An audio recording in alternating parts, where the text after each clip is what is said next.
Acusadas de brujería, estas mujeres del norte de Ghana fueron expulsadas de sus casas. Señaladas como culpables de las sequías, incendios o enfermedades, fueron forzadas a vivir en los llamados campamentos de brujas. Cientos de ellas han vivido en estas deprimidas comunidades, algunas incluso durante 30 o 40 años. Hoy veremos en Mitos del Ayer la cacería de brujas. ¡Tenemos una bruja! ¡Tenemos una bruja!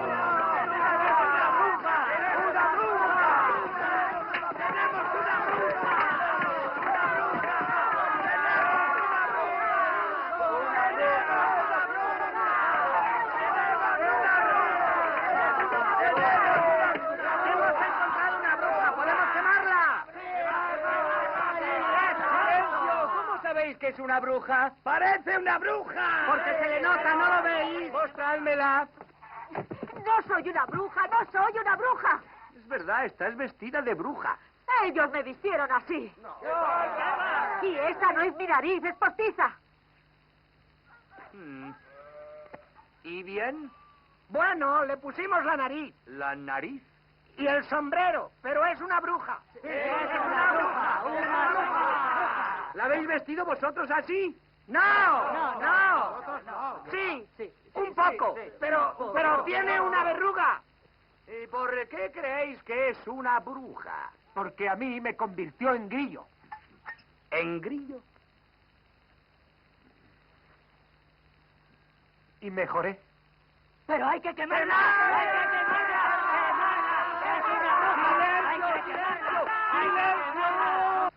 Hay diversas formas de saber si es una bruja. ¿Ah, sí? ¡Dínoslas! ¿Cuáles son? Decidme, ¿qué se hace con las brujas? ¡Quemarlas! ¡Quemarlas! Bien, ¿y qué se quema aparte de las brujas? ¡Más brujas! Madera. ¿Y por qué arden las brujas?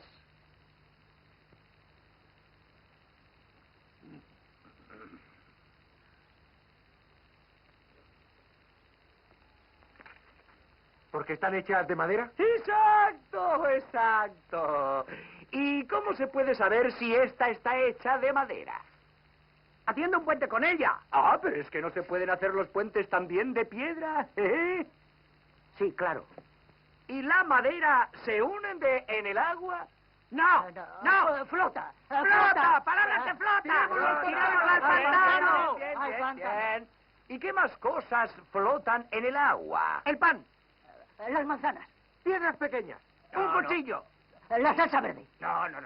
Un grillo. No. Un ganso. Exacto. Así que, entonces, si pesa lo mismo que un ganso, está hecha de madera. Y por lo tanto... ¡Es una bruja! ¡Una bruja! Ya lo decía yo. Bien, usaremos mi balanza. ¡Eso! ¡A la balanza! ¡Poned aquí!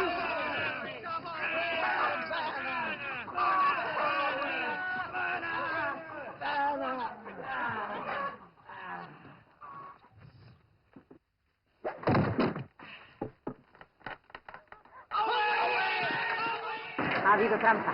¡Es una bruja!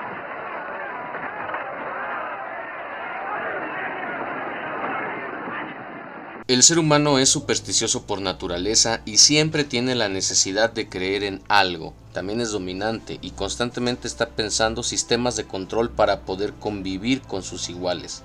La religión fue uno de esos sistemas primigenios que permitieron la conformación de grandes tribus como sociedades y posteriormente establecer civilizaciones, reinos y hasta imperios. Millones de almas viviendo bajo un mismo imaginario. La persecución de brujas, contrario a lo que popularmente se percibe, no ocurrió en el medioevo, sino en la transición del feudalismo a la edad precapitalista, cuando el protestantismo y la ilustración eran los enemigos crecientes del catolicismo dominante en un periodo que se extendió durante 3 siglos. Para entender el núcleo de la persecución hay que partir de la primera verdad, La Inquisición no inició esta persecución. Estaba ocupada en las herejías, otras creencias cristianas desviadas del dogma católico. Entonces, ¿quién fue? Pues nada más y nada menos que la justicia civil. De hecho, la iglesia medieval veía a los poderes de las brujas y hechiceros como algo irreal. Así lo declara el Canon Episcopi del siglo X, emanado de la línea de San Agustín, que planteaba que eran poderes irreales o visiones demoníacas para confundir a los creyentes. El cambio de paradigma se dio con Tomás de Aquino en el siglo XIII, cuando postuló que el demonio les otorgaba poderes a las brujas, por lo que sí eran reales, y ya en el siglo XV el Papa Inocencio VIII validó la línea de Aquino con la bula Summis Desiderantes Affectivus, resumiendo en ella todas las creencias populares sobre la brujería, dándole corpus, el cual tomó forma definitiva con la publicación del Malleus Maleficarum, el conocido martillo de las brujas, escrito por Heinrich Kramer y Halvor Springer. Con él comenzó la persecución secular de la brujería y hechicería con un marco ya de demonología. Hay más verdades que asoman en el kit de la cuestión. Los países protestantes fueron más feroces en perseguir brujas. En España, por ejemplo, la Inquisición solo ejecutó al 8% de los inculpados por brujería. La Inquisición española fue más centrada en perseguir mahometanos, protestantes o judíos, mientras que en Alemania se han contabilizado hasta 25.000 ejecuciones de brujas. Otra de las verdades es una que nos llama bastante la atención. Casi siempre las acusadas eran mujeres, y no cualquier mujer, eran pobres y campesinas, poquísimas de la aristocracia. Y a esto hay que añadir que en épocas de pestes, fenómenos desastrosos o guerras, aumentaba la persecución de mujeres pobres y campesinas, que se dedicaban a la curandería para culparlas de los males del pueblo. Al fin y al cabo, la mujer cayó en el Edén y por ende estaba más conectada con el diablo. Con esta identificación encontramos la siguiente verdad. La cacería de brujas fue una conveniencia de la sociedad preindustrial para controlar a los estratos más pobres, descargando sobre ellos el terror por medio de una misoginia institucionalizada. Esta cacería ayudó a empoderar a los hombres y controlar a las mujeres. Los oficios más importantes en lo secular y en lo religioso venían siendo desde hace siglos exclusivos de hombres, como los jueces, los magistrados y los sacerdotes.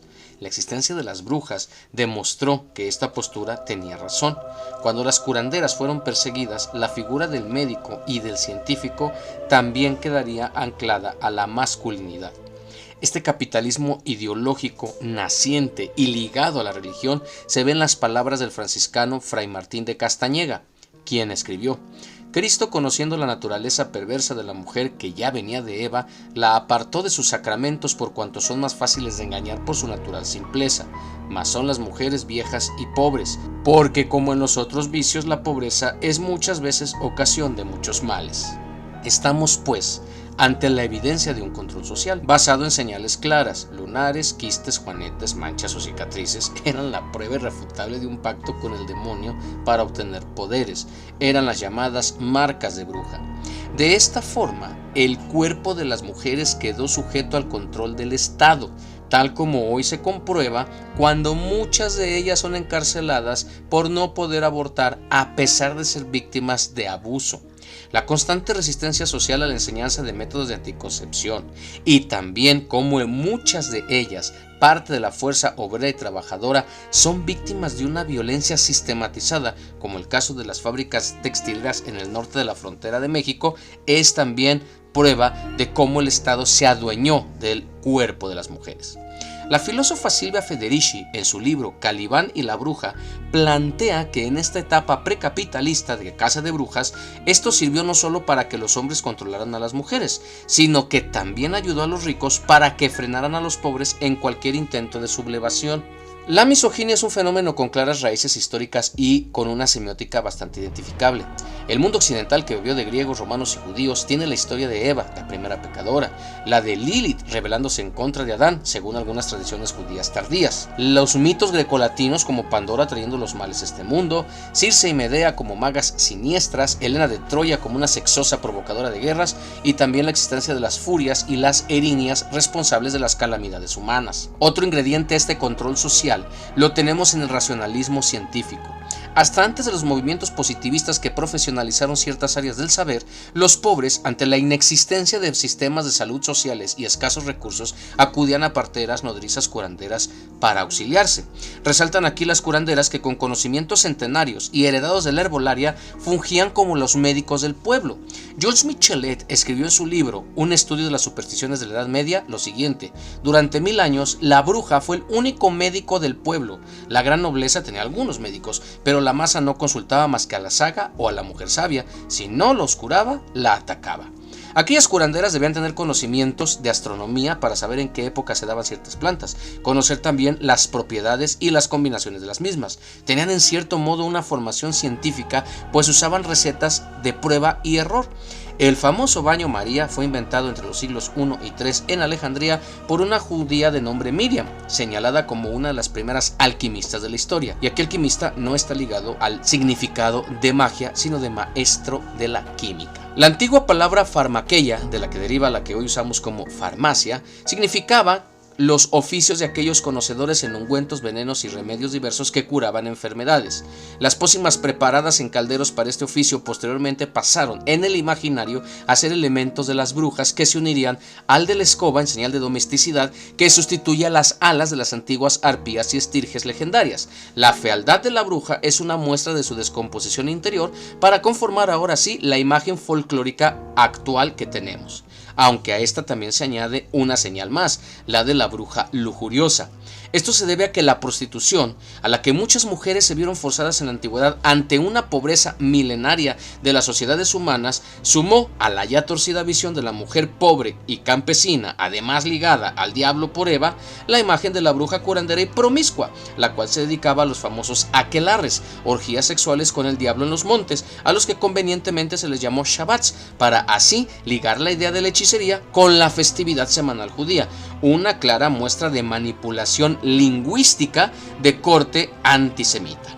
De esta forma entendemos que en el medioevo las curanderas fueron respetadas, pero a partir del siglo XV, tomando las tradiciones grecolatinas, el brazo secular y el religioso las transformaron en brujas y las implantaron en la mente colectiva en un largo proceso de 300 años que sirvió para controlar a las clases pobres, sobajar a las mujeres y asegurar la dominación de la aristocracia que se encaminaba al dominio capitalista de las civilizaciones occidentales. Y cuando digo brazo religioso, me refiero a católicos y protestantes. Los primeros juzgaban la brujería como acto de herejía que ofendía al rey, pues no respetaba la fe del monarca. Sí, la autoridad civil tenía el poder de juzgar y castigar. Los protestantes no juzgaban por medio de una inquisición, sino que sus autoridades civiles juzgaban y ejecutaban, poniendo el mismo énfasis a la hora de quemar brujas o hechiceras.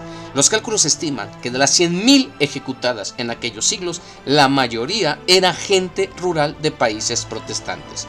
Tanto Calvino como Lutero habían dado luz verde a estas prácticas de ejecución usando el Maelus Maleficarum. La caza de brujas fue cesando gracias a personajes que criticaban juzgar a gente analfabeta y pobre, usar pruebas como un lunar o un simple dicho de algún ricachón enojado que no fue sanado. Sorprendentemente, uno de los primeros países que dejó esta caza masiva fue España, en donde el sacerdote Salazar y Frías, en los famosos juicios de Zugarramurdi, enseñó a Santo Oficio a distinguir entre superstición y realidad. Frías llegó tarde a esos juicios, pues ya se habían juzgado a 300 personas y quemado a 6, mientras 5 habían muerto en los procesos de tortura, pero logró salvar muchas vidas. La última ejecución sucedió en Sevilla en 1781. En el año 2022, el Parlamento de Cataluña pidió perdón por la ejecución de 800 mujeres en sus territorios hace 400 años. Eran mujeres, no brujas, al menos buscando restituir la memoria de aquellas personas, copiando lo que hizo el condado de Salem al pedir perdón por los famosos juicios llevados ahí, los últimos de los territorios protestantes en América, por cierto. El siglo de las luces encontró a las mujeres derrotadas y alejadas de las esferas del poder político, científico y religioso. El despertar ayudó a comprender que las brujas con poderes demoníacos nunca existieron. La última bruja ejecutada fue una niña en 1783 en Glarus, Suiza, una comunidad protestante. El país helvético fue el segundo en mayor número de ejecuciones. El primero fueron los estados germánicos alemanes. Los juicios de Salem en Massachusetts, en las nacientes comunidades puritanas en Norteamérica, son otro caso famoso. Las investigaciones recientes apuntan a una suma de factores como una lucha por las propiedades, el complot que existía entre las familias rivales y el estrangulamiento social de la mujer como las causas principales del estallido de este fanatismo religioso protestante colectivo. Aunque en Occidente cada vez más se rechaza la veracidad de la brujería y se comienza a estudiar su caso por los movimientos feministas para desenmascarar este mito misógino, en continentes como el africano se ven casos como las Bajacasi o detectoras de brujas en el Congo, o los campos de concentración de brujas en Ghana, en donde muchas mujeres repudiadas por su familia son enviadas a vivir sus últimos días, como lo mostró el video con el que inicié este documental. Incluso países del primer mundo como Arabia Saudita siguen teniendo la brujería dentro de su código penal. Un saludo y nos vemos en el próximo video. Nos echaron de la comunidad sin razón alguna. Alegaron que éramos brujas, pero no sabíamos cuál era nuestro crimen. Cuando ocurre esto, cuando te acusan, no te dan la oportunidad de llevarte ninguna de tus posesiones. Llegas a tu nuevo destino con las manos vacías. Mujeres que en luna llena se asoman por la ventana y piden a la mañana el alivio de las penas. Mujeres que en los rincones adornan con fantasías y siembran sus alegrías en todos los corazones. En todos los corazones.